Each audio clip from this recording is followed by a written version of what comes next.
Spring is finally here and the swimming pool is open for boats. Welcome, in fact, to the 14th Model Boat Sunday, an annual event at the Schildkrippen Nature Adventure Pool just a few days before it opens to bathers. And after 2 years of pandemic restrictions, people were determined to enjoy themselves and to ignore bizarre errors of scale.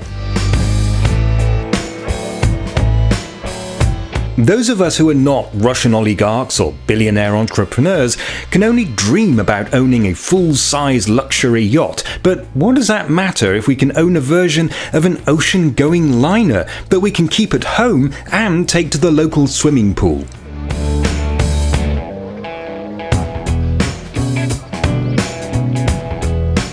I haven't been able to find any figures, although I'm sure they must exist somewhere, but anecdotally I'd say there's probably some truth in the stereotype of Germans of a certain age who are fascinated by models of all kinds. Model trains, model helicopters, model cars, and model boats. And why not?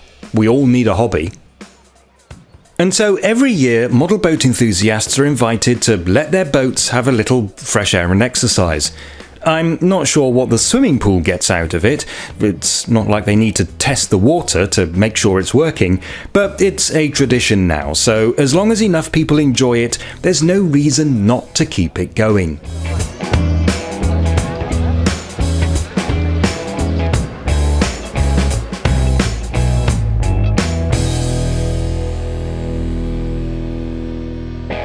When this pool first opened in 1971, it looked very different. But by the late 1990s, it had fallen into such a state of disrepair that it would have cost 4 million Deutschmarks just to keep it open. In those days, an absolute fortune.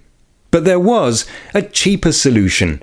Rebuild it completely as a nature adventure pool for around half the cost.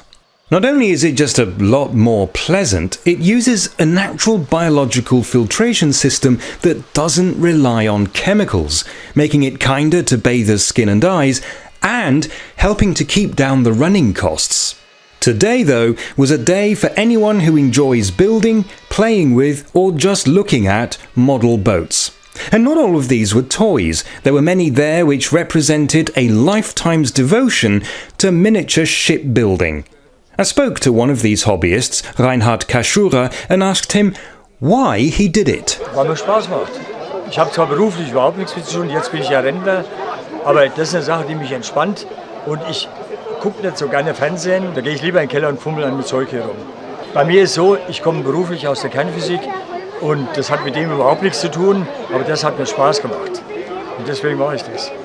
He told me he has a whole cellar full of models which can take years to build. It sounds like a very expensive hobby.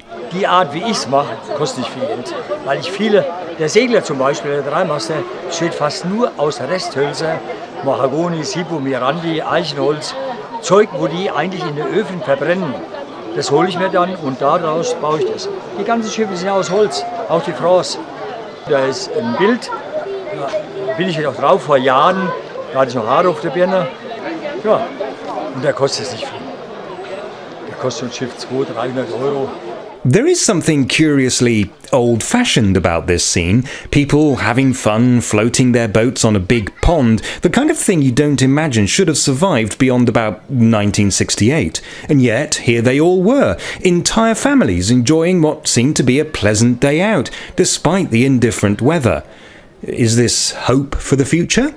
Wir hoffen das. Wir wundern uns alle, dass so viel los ist heute, weil das 2,5 Jahre war ja leer durch die Pandemie. Und jetzt haben wir Pandemie und Krieg, ob das ja unbedingt besser wird.